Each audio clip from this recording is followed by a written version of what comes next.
Hi everyone, this is Vidisha and welcome back to my channel. So in this video we are going to start with chapter number 7 of class 12th political science, that is regional aspirations.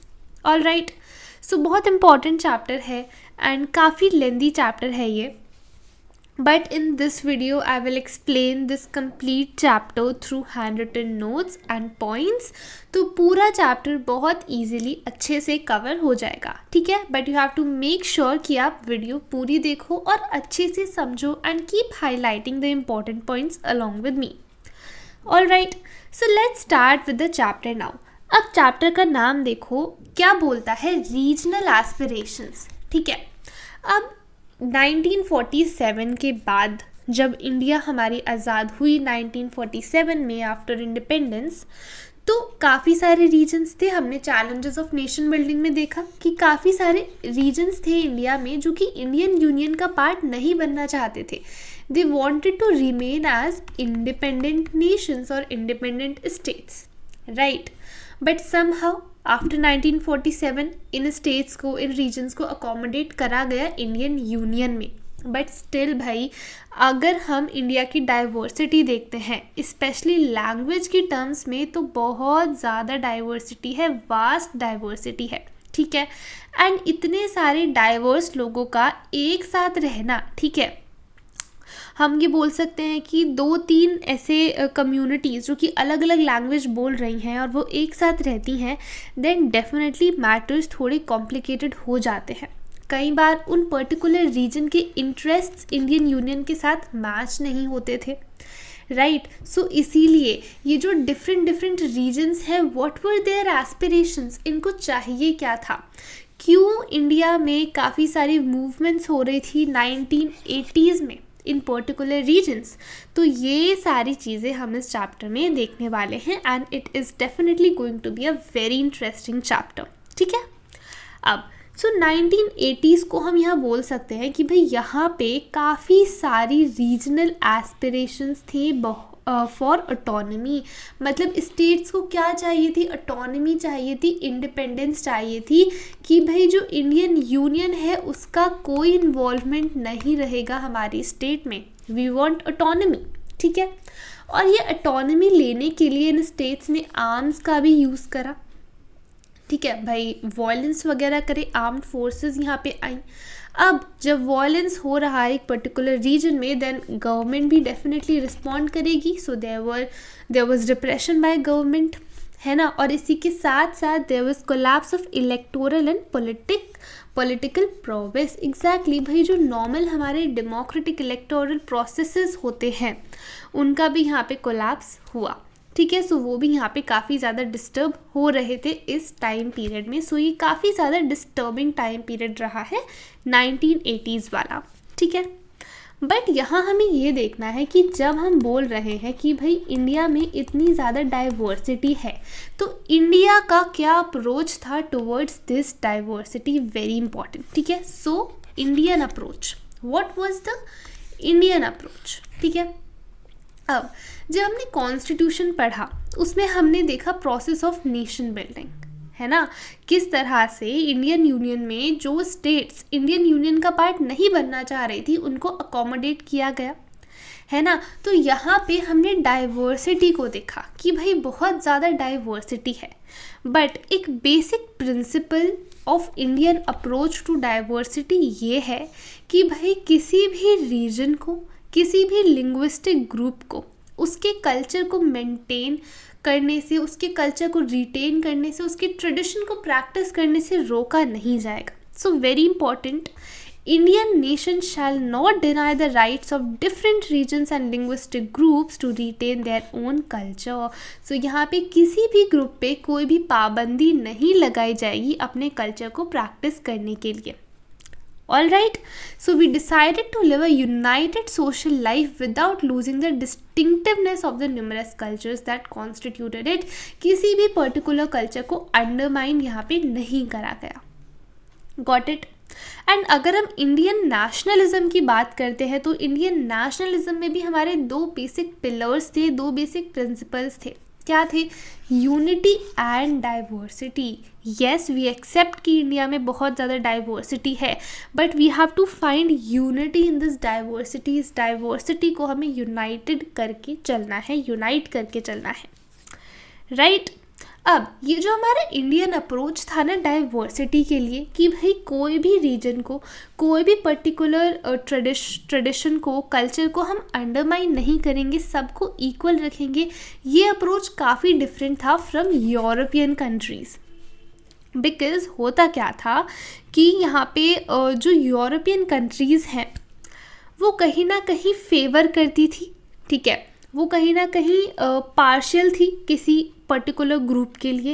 And अगर in European countries में कोई struggle हो भी रही है, कोई एक particular tradition के जो लोग हैं वो यहाँ पे स्ट्रगल कर रहे हैं, वो यहाँ पे प्रोटेस्ट कर रहे हैं, then they were seen as anti national, ठीक है। उनको कैसे देखा जाता था कि भाई ये कंट्री के अगेंस्ट कुछ एक्शन ले रहे हैं, राइट। हालांकि यहाँ पे इंडिया में देखा जाए तो इंडिया क्या सोचती थी कि भाई हाँ, इनके कुछ अपने पर्टिकुलर इंटरेस्ट्स हैं एंड इन इंटरेस्ट को ये हमारे सामने रख रहे हैं थ्रू प्रोटेस्ट। बट यहाँ यूरोपियन कंट्रीज़ में इन प्रोटेस्ट को एंटी नेशनल देखा जाता था, right. I hope it is clear, यहाँ तक पूरा अच्छे से समझ में आया। नाउ अगर इंडिया की बात करें तो यहाँ पे हमने डेमोक्रेटिक अप्रोच टू डाइवर्सिटी करा था। कोई भी पर्टिकुलर रीजन को, पर्टिकुलर एरिया को कोई फेवर नहीं करा गया, सारे एरियाज़ इक्वल हैं, किसी को अंडरमाइन नहीं करा गया, किसी की भावनाओं को हम बोल सकते हैं उनका विरोध नहीं करा गया और किसी के अगेंस्ट यहाँ पे इंडियन गवर्नमेंट नहीं गई। So everything was very much democratic, all right. But यहाँ पे दो प्रॉब्लम्स आती हैं। What are these two problems? अब देखो, sometimes concern for national unity may overshadow the regional needs. अब भाई देखो, रीजन्स तो हैं, हम मानते हैं, बट ये जो पूरा नेशन है जिसके अंडर ये रीजन आते हैं, हमें इसको भी तो यूनाइटेड रखना है। और कई बार जब हम इस नेशन की यूनिटी पे फोकस करते हैं तो हो सकता है हम इन रीजनल नीड्स को इग्नोर कर दें। But at the same time अगर हम इन रीजन्स की नीड को ज़्यादा इम्पोर्टेंस देते हैं तो काफ़ी बार it basically concern for region alone may bind us to the larger needs of the nation, may blind us to the larger needs of the nation.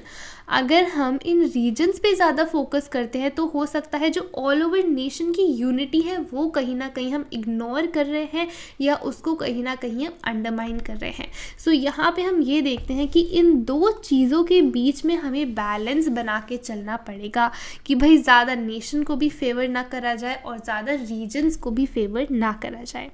I hope it's clear. तो ये एक overview था इस chapter का। I know काफ़ी लंबा हो गया, but it was important to understand कि एग्जैक्टली कॉन्टेक्स्ट क्या है हमारे चैप्टर का, ठीक है। Now moving on towards our next topic, that is areas of tension. कौन से पर्टिकुलर एरियाज हैं जहाँ पे हम रीजनल एस्पिरेशंस को देख सकते हैं, ठीक है। First of all Jammu and Kashmir. भाई जम्मू कश्मीर का तो हमें पहले से पता है, 1947 जब से इंडिया इंडिपेंडेंट हुई है, जब से इंडिया पाकिस्तान अलग हुए हैं, तब से इंडिया और पाकिस्तान के बीच में इश्यूज चल रहे हैं over the issue of Kashmir, ठीक है। सेकंड पे आता है नॉर्थ ईस्ट। नॉर्थ ईस्ट में भी काफ़ी रीजनल एस्पिरेशंस देखने को मिलते हैं, बिकॉज यहाँ के जो रीजन्स थे ना उनको ऑटोनॉमी चाहिए थी, वो अपने आप को इंडियन यूनियन का पार्ट मानते ही नहीं थे, ठीक है। डिटेल में आगे देखेंगे, बट यहाँ पे देखो नागालैंड, मिज़ोरम ऐसे दो एरियाज़ हैं जहाँ पे हमें काफ़ी लार्ज स्केल पर ऑटोनॉमी की डिमांड्स देखने को मिलती हैं। थर्ड पे आता है हमारा साउथ। भाई साउथ में आई हमारी द्रविडियन मूवमेंट, ठीक है। तो ये जो द्रविडियन मूवमेंट है ये एक बहुत इंपॉर्टेंट मूवमेंट है जो डिमांड करती है फॉर सेपरेट कंट्री, कि भाई हमें तो सेपरेट कंट्री चाहिए, हम इंडियन यूनियन का पार्ट नहीं बनना चाहते, ठीक है। सो यहाँ साउथ में भी एक ऐसी मूवमेंट आ गई जो ऑटोनॉमी चाहती थी, बिल्कुल सेपरेट कंट्री ही चाहती थी, ठीक है। इसके अलावा लिंग्विस्टिक स्टेट्स, मतलब भाई लैंग्वेज के बेसिस पर भी यहाँ पे अब डिविजन्स चाहते थे लोग, लैंग्वेज के बेसिस पर भी मास एजिटेशंस हो रहे हैं। फॉर एग्जाम्पल आंध्र प्रदेश, आपने देखा होगा विशालांध्रा मूवमेंट हमारे फर्स्ट चैप्टर में, सो वहाँ से हम यहाँ कॉन्टेक्स्ट ले सकते हैं।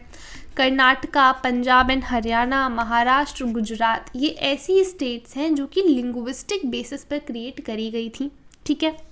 उसके बाद हिंदी, भाई हिंदी का जब ये इशू चल रहा था कि हिंदी को ऑफिशियल लैंग्वेज बना देना चाहिए, तब नॉर्थ और साउथ के बीच में हम डिफरेंस देख सकते थे, बिकॉज साउथ में एंटी हिंदी एजिटेशन था, वो नहीं चाहते थे कि हिंदी ऑफिशियल लैंग्वेज बने, और नॉर्थ में प्रो हिंदी मूवमेंट्स थी कि हाँ हिंदी को ऑफिशियल लैंग्वेज बनाना चाहिए। तो ये आप देखो लैंग्वेज के बेसिस पर कितने इश्यूज थे हमारी कंट्री में, ठीक है ना। अब यहाँ पे एक इम्पॉर्टेंट बात ये आती है कि इतने सारे इश्यूज हैं, ठीक है, इतने सारे एरियाज हैं जिनको ऑटोनॉमी चाहिए। साउथ में तो द्रविडियन मूवमेंट है, हमें सेपरेट कंट्री ही चाहिए, इनको हमने डील कैसे करा, ठीक है। So these challenges were met by redrawing the internal boundaries. मतलब अब अगर एक स्टेट है, यहाँ पे आपकी एजिटेशंस हो रही हैं कि भाई जो तेलुगु स्पीकिंग लोग हैं, आंध्र प्रदेश की बात करें तो भाई तेलुगु स्पीकिंग लोग हैं, उन्हें अलग करो और हमें एक सेपरेट हमारा आंध्रा प्रोविंस चाहिए। तो यहाँ क्या करा, जो एक स्टेट की इंटरनल बाउंड्रीज थी उसको रीड्रॉ करा गया और एक सेपरेट स्टेट यहाँ पे बनाई गई, ठीक है। सो इस तरह से इन चैलेंजेस को टैकल करा गया था, ठीक है। अब हम बढ़ते हैं पर्टिकुलर इशू की तरफ, पर्टिकुलर एरिया की तरफ, that is Jammu and Kashmir. बहुत ध्यान से समझना, बहुत आराम से स्टोरी में बताऊंगी एंड ईजीली कवर कर लेंगे, ठीक है। सो आप ये देखो, ये मैप है जम्मू कश्मीर एंड लद्दाख, है ना, ये जो हमारा न्यू मैप है जम्मू कश्मीर का, ये वो है। यहाँ पे दो क्या है, ये यूनियन टेरिटरीज है ना। जो जम्मू कश्मीर का एरिया उसे कैसे बांट दिया गया था, दो यूनियन टेरिटरीज में, जम्मू कश्मीर एंड लद्दाख, ठीक है। सो ये हमारा मैप है। अब यहाँ देखो, हमें पता है कि आर्टिकल 370 के अंडर जम्मू कश्मीर को एक स्पेशल स्टेटस मिला हुआ था, ठीक है, बिकॉज जम्मू कश्मीर के बेसिस पर काफ़ी सारे इश्यूज थे हमारे पाकिस्तान के साथ। बट इस स्पेशल स्टेट के स्टेटस के बावजूद भी जम्मू कश्मीर में काफ़ी सारे इश्यूज थे। फॉर एग्ज़ाम्पल वायलेंस तो होता ही था, बिकॉज पाकिस्तान से इन्फिल्ट्रेटर्स यहाँ पे आते थे। क्रॉस बॉर्डर टेररिज्म होता था, again the source is Pakistan. Political instability थी। डेफिनेटली आप देखो, जब यहाँ पे स्पेशल स्टेटस है, ठीक है, उससे पहले क्या होता था, यहाँ जो इस इनिशियली अगर हम बात करें ना, तो जम्मू कश्मीर का जो चीफ मिनिस्टर था उसको उस टाइम पर पीएम, प्राइम मिनिस्टर बोला जाता था। तो यहाँ पे आप देखेंगे पॉलिटिकल इंस्टेबिलिटी भी थी। Then large scale displacement of Kashmiri Pandits from Kashmir valley, ये तो हमें पता ही है ना। लार्ज स्केल पे कश्मीरी पंडित्स को डिस्प्लेस करा गया था कश्मीर वैली से। तो ये सारे इश्यूज जम्मू कश्मीर में प्रिवेल कर रहे थे, राइट। अब अगर हम जम्मू कश्मीर के ज्योग्राफी की बात करते हैं, तो यहाँ पे 3 मेजर रीजन्स आते हैं, आपको इस पैराग्राफ में ये दे रखा है, ठीक है। 3 सोशल एंड पॉलिटिकल रीजन्स। कौन से हैं ये? पहला है Jammu, second Kashmir and then Ladakh. अब ये जो जम्मू वाला रीजन है, ये इसमें आते हैं हमारे जो फुट हिल्स और प्लेन्स वाला एरिया है जम्मू वाले में, ठीक है। यहाँ पॉपुलेशन की बात करें तो हिंदूज़ हैं, मुस्लिम्स हैं और सिख्स भी रहते हैं। कश्मीर की बात करें तो इसमें जो कश्मीर वैली है ये हमारी आती है, एंड जो मेजर यहाँ पे पॉपुलेशन है that is Kashmiri Muslims, right. Ladakh की बात करें तो यहाँ पे ऑब्वियसली माउंटेन रेंजेस ज़्यादा हैं और पॉपुलेशन कम है, और इस पॉपुलेशन की बात करें तो they are equally divided between Buddhist and Muslims. तो यहाँ पे कौन रहते हैं? बुद्धिस्ट लोग रहते हैं और मुस्लिम्स रहते हैं। क्लियर है? तो ये जो ओवरऑल ओवरव्यू आपको मिल गया जम्मू कश्मीर का कि स्पेशल स्टेटस था, उसके बावजूद भी काफ़ी सारे इश्यूज आपको इस पैराग्राफ में दे रखे हैं।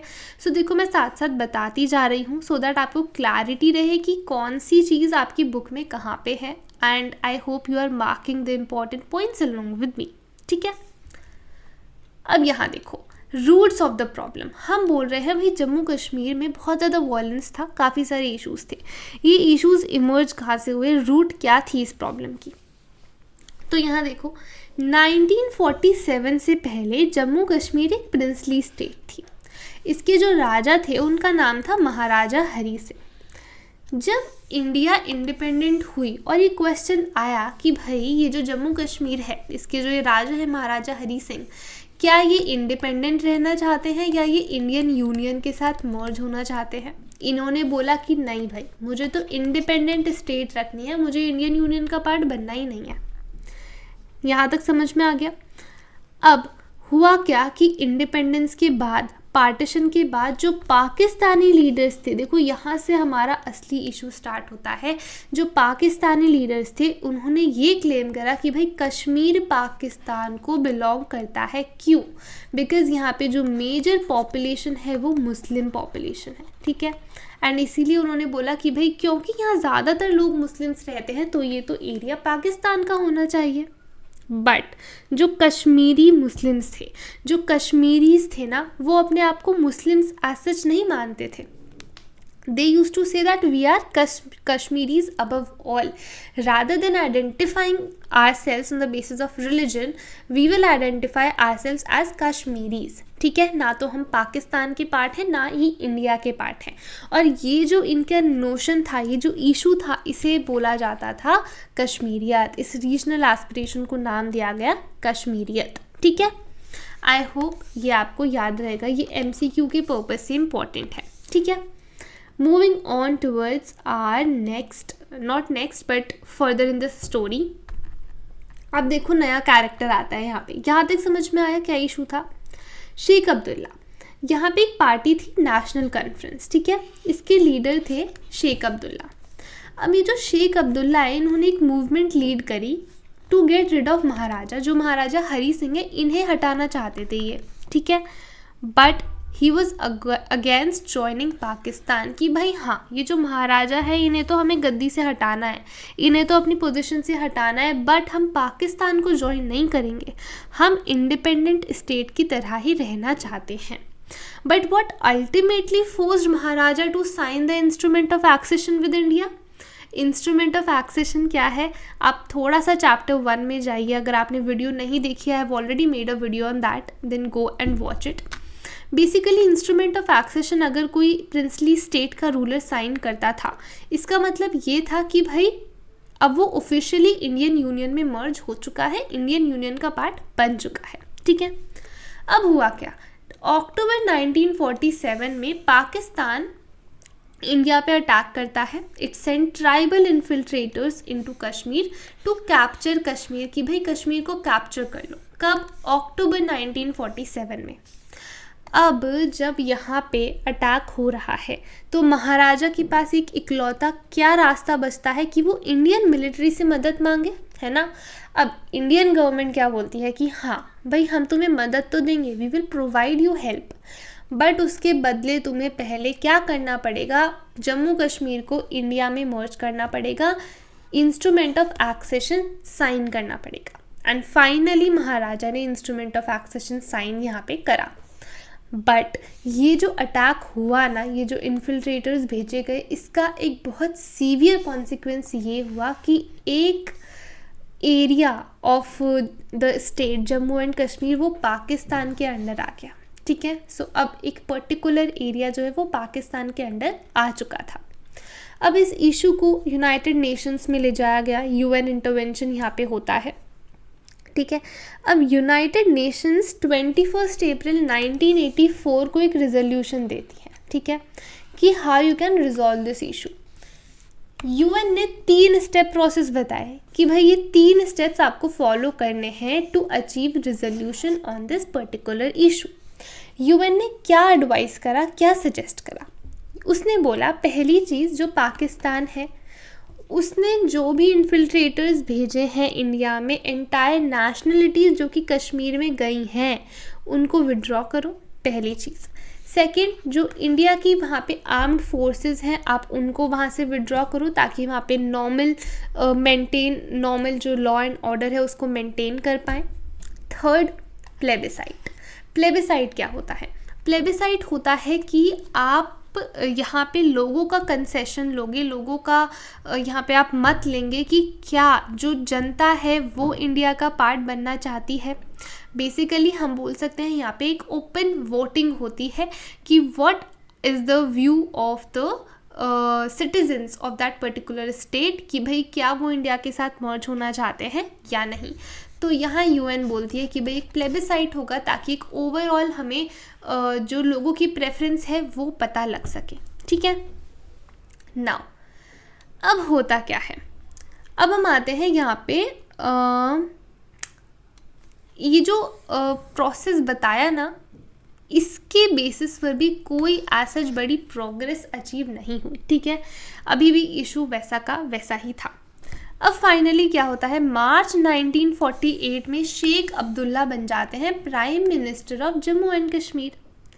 एंड यहाँ पे इंडिया ने ये अग्री करा कि हाँ भाई हम जम्मू कश्मीर को प्रोविजनल ऑटोनॉमी देंगे अंडर द आर्टिकल 370, जो हमें पता है कि स्पेशल प्रोविजंस यहाँ पे दिए गए जम्मू कश्मीर को आर्टिकल 370 के तहत। ठीक है, तो शेख अब्दुल्ला प्राइम मिनिस्टर बने, आर्टिकल 370 लागू किया गया। समझ में आ गया। अब आर्टिकल 370 के बेसिस पर, या फिर हम बोल सकते हैं कि ऑल ओवर जम्मू कश्मीर में एक्सटर्नल और इंटरनल डिस्प्यूट्स देखते हैं। ठीक है, so this is your topic, अच्छे से देखना, डायरेक्ट क्वेश्चन आ सकता है। एक्सटर्नल क्या थे, इंटरनल डिस्प्यूट्स क्या थे। एक्सटर्नली देखा जाए तो पाकिस्तान जो क्लेम करता था कश्मीर वैली पे कि भाई कश्मीर वैली पे पाकिस्तान का हक है। क्यों हक है, उसने क्या रीज़न दिया, क्योंकि यहाँ पे मेजर पॉपुलेशन जो है वो मुस्लिम्स है। ठीक है, ये एक इशू था। 1947 में ट्राइबल इन्वेजन होता है एंड एक सीजेबल पार्ट ऑफ जम्मू कश्मीर पाकिस्तान के अंडर आ जाता है। जो इंडिया है इसने बोला भाई दिस इज़ इलीगल ऑक्यूपेशन, ये तो इलीगल तरीके से आपने हमारा एरिया ऑक्यूपाई कर लिया है।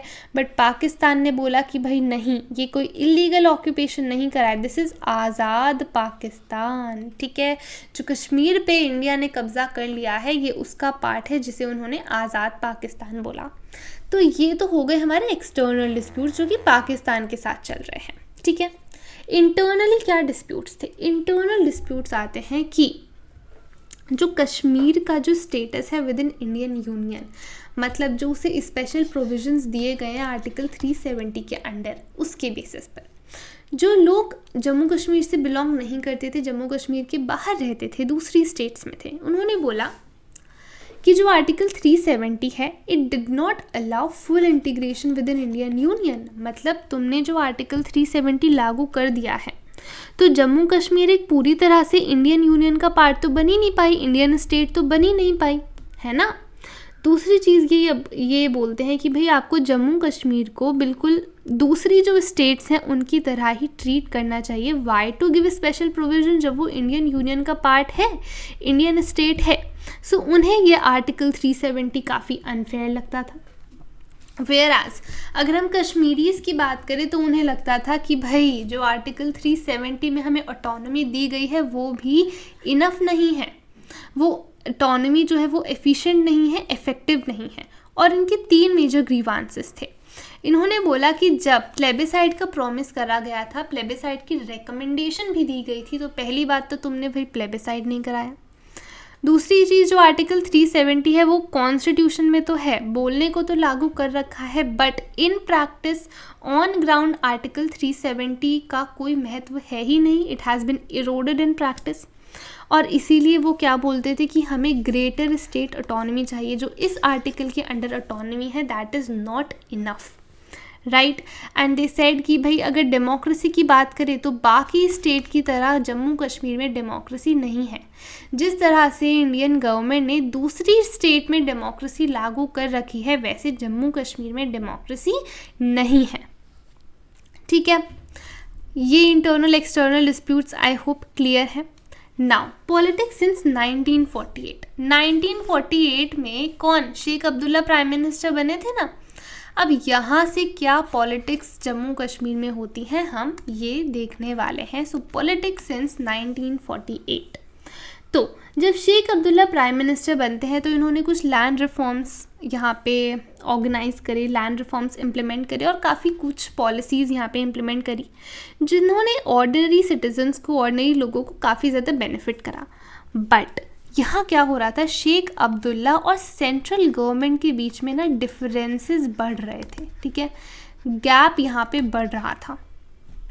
तो 1953 में शेख अब्दुल्ला को डिसमिस कर दिया गया, पीएम की पोजीशन से हटा दिया गया and he was kept in detention, उनको अरेस्ट कर लिया गया।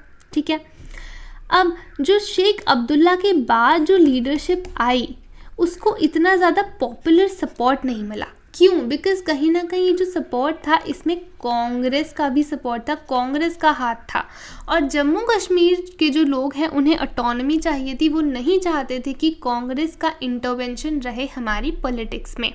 ठीक है, तो 1953 to 1974, okay, so 1953 to 1974, I am really sorry for this, ये जो टाइम पीरियड रहा है इसमें कांग्रेस ने काफ़ी ज़्यादा इन्फ्लुएंस करा है जम्मू कश्मीर की पॉलिटिक्स को, काफ़ी ज़्यादा इन्फ्लुएंस रहा है कांग्रेस का ऑन जम्मू कश्मीर पॉलिटिक्स। ठीक है, तो होता क्या है, अब इसके बाद कौन पार्टी पावर में आती है? सो नेशनल कॉन्फ्रेंस जो थी हमारी, ठीक है, प्लस कांग्रेस पार्टी, इनका कोएलिशन अब पावर में आता है। बट कुछ टाइम बाद क्या होता है कि जो नेशनल कॉन्फ्रेंस है इट मर्ज्ड विद कांग्रेस, और जब ये कांग्रेस के साथ मर्ज हो गई ना तो इसकी वजह से और ज़्यादा लोगों में गुस्सा आया कि भाई कांग्रेस तो अब डायरेक्ट इन्फ्लुएंस करेगी हमारी पॉलिटिक्स को, है ना। तो ये काफ़ी बड़ा इशू बन गया जम्मू कश्मीर में।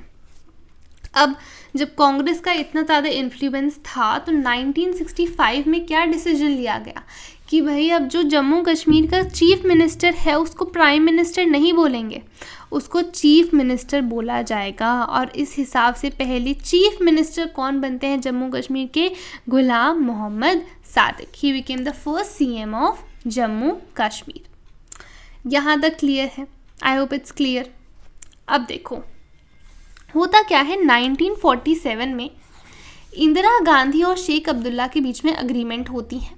ठीक है, अग्रीमेंट हो गई, शेख अब्दुल्ला सीएम भी बन गए, राइट। अब जब ये सीएम बने तो कहीं ना कहीं नेशनल कॉन्फ्रेंस यहाँ पे रिवाइव होती है और 1977 के इलेक्शंस में इसको मेजॉरिटी मिलती है। किसको? नेशनल कॉन्फ्रेंस को, बिकॉज अब सीएम कौन बन गए? शेख अब्दुल्ला।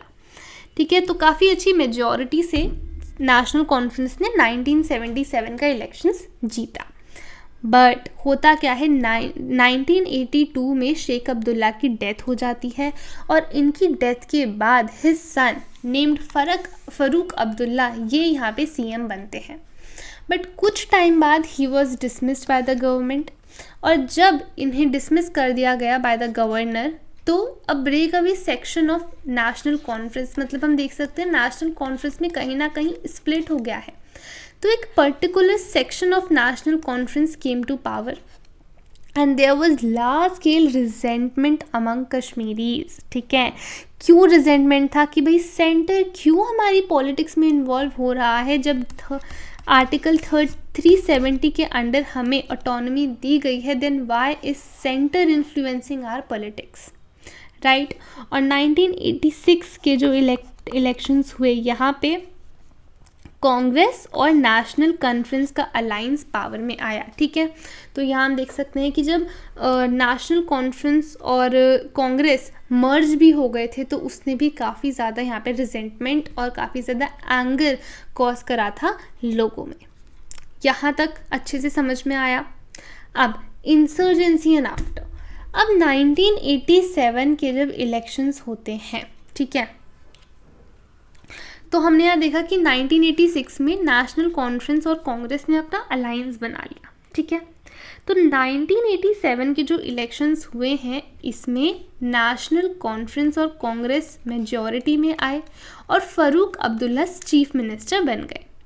बट यहाँ ये बोला गया कि भाई ये जो इलेक्शन के रिजल्ट्स हैं ना, they are not fair, they do not reflect the popular choice of the people. लोग तो चाहते ही नहीं थे कांग्रेस का इन्फ्लुएंस रहे, कांग्रेस पावर में आए, एंड स्टिल नेशनल कॉन्फ्रेंस और कांग्रेस का अलायंस पावर में आ गया। मतलब कहीं ना कहीं यहाँ पे छेड़छाड़ हुई है इलेक्शंस के रिजल्ट्स में। ठीक है, so these elections were not considered to be free and fair, right.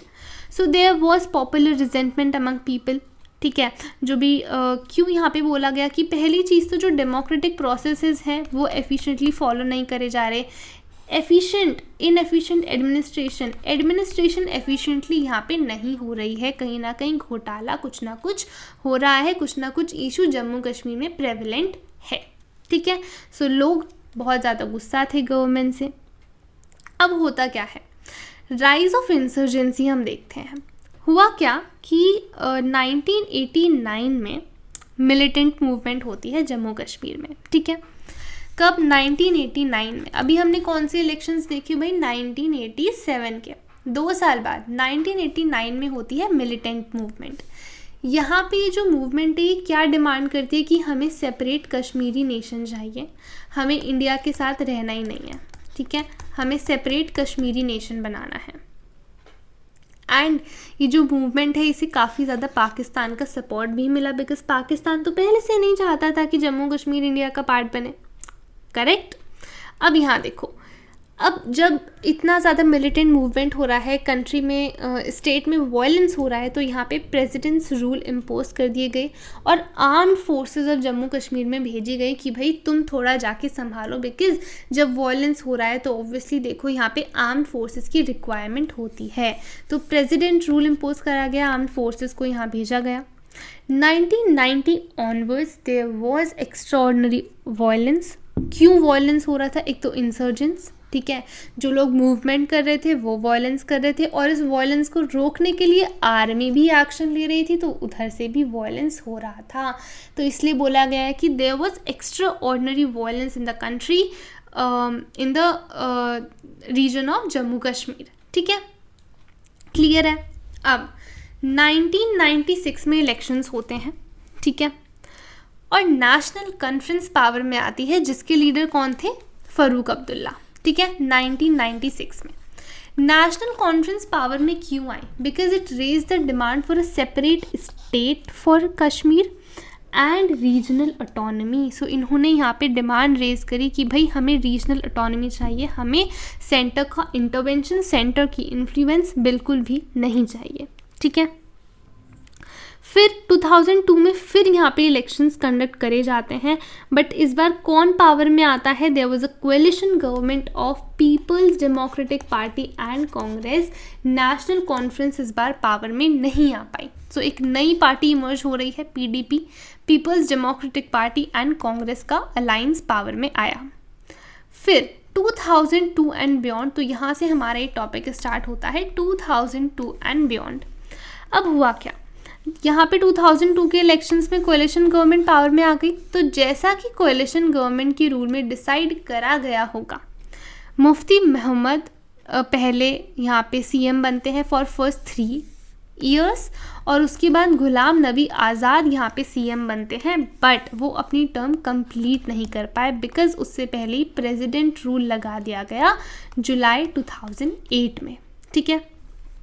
उसके बाद प्रेसिडेंट रूल के बाद नवंबर टू दिसंबर 2008 में इलेक्शंस कंडक्ट कराए गए, और इस बार कौन पावर में आया? National conference plus Indian national Congress का अलायंस। तो कांग्रेस प्लस नेशनल कॉन्फ्रेंस फिर से पावर में आ गई।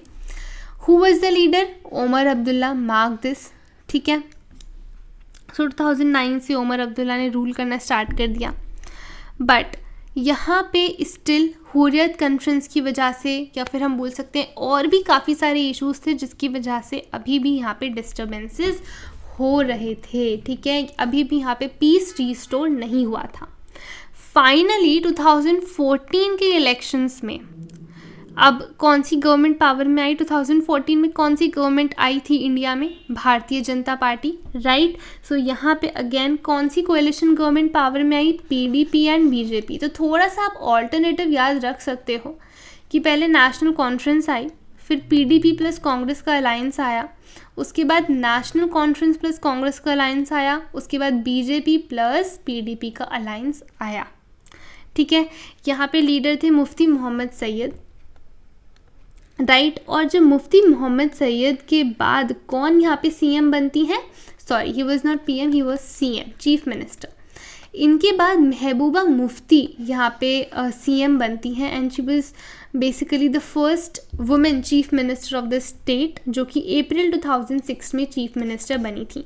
बट जब इनका रूल था, जब इनकी टर्म थी, तो यहाँ पे काफ़ी सारे डिस्टर्बेंसेस हो रहे थे जम्मू एंड कश्मीर में, जिसके चलते यहाँ पे प्रेसिडेंट रूल इम्पोज कर दिया गया। और प्रेसिडेंट रूल इम्पोज करने का एक और कारण क्या था कि बीजेपी ने अपना सपोर्ट विड्रॉ कर लिया था पीडीपी से, ठीक है। तो पावर में तो पीडीपी बीजेपी के सपोर्ट की वजह से आई थी ना। अब जब बीजेपी ने अपना सपोर्ट विड्रॉ कर लिया तो ये कैसे पावर में रह जाएगी। अब जब कोई गवर्नमेंट ही नहीं है तो यहाँ पे जून 2018 में प्रेसिडेंट्स रूल इम्पोज कर दिया गया। एंड फाइनली 5 अगस्त 2019 में आर्टिकल 370 को अबॉलिश करा गया। We all are aware of this big decision, right. So article 370 को अबॉलिश करा गया और जो जम्मू कश्मीर का एरिया है उसे 2 यूटीज़ में, यूनियन टेरिटरीज में डिवाइड कर दिया गया, that is Jammu Kashmir and Ladakh. Clear है यहाँ तक। Now our next topic is about Punjab, कि भाई पंजाब में कौन से इश्यूज़ थे। बट ये जो पंजाब वाला पार्ट है we will cover it in part 2 of this video, ठीक है। So stay tuned. अभी ये जम्मू कश्मीर वाला अच्छे से पार्ट करो, काफ़ी ज़्यादा लेंदी है ये, बहुत सारी डेट्स हैं, बहुत सारे लीडर्स के नाम हैं। सो आई वुड सजेस्ट एक टाइमलाइन की तरह, फ्लो चार्ट की तरह आप अपनी बुक में जो स्पेस है ना यहीं पे बना लो, अगर आपको नोट्स नहीं बनाने सेपरेटली, बिकॉज़ ये काफ़ी ज़्यादा हैंडी होता है। जब आप रिविज़न करते हैं तो भी काफ़ी ज़्यादा हेल्पफुल ये होता है, ठीक है। सो आप छोटे छोटे नोट्स यहीं पे बना सकते हो एंड देन फाइनली आप सेपरेट नोट्स बना सकते हो अपने, जैसे भी आपको अच्छा लगे, what ever the way you think कि इस तरह से पढ़ने से मुझे मदद मिलती है, all up to you, right. So I hope कि ये वीडियो आपको अच्छी लगी हो and you like this video, and if you did then please hit the like button, subscribe to the channel and make sure to press the bell icon so that you can receive the updates of all my upcoming videos. Thanks for watching. See you in the next video. Till then, take care and bye bye.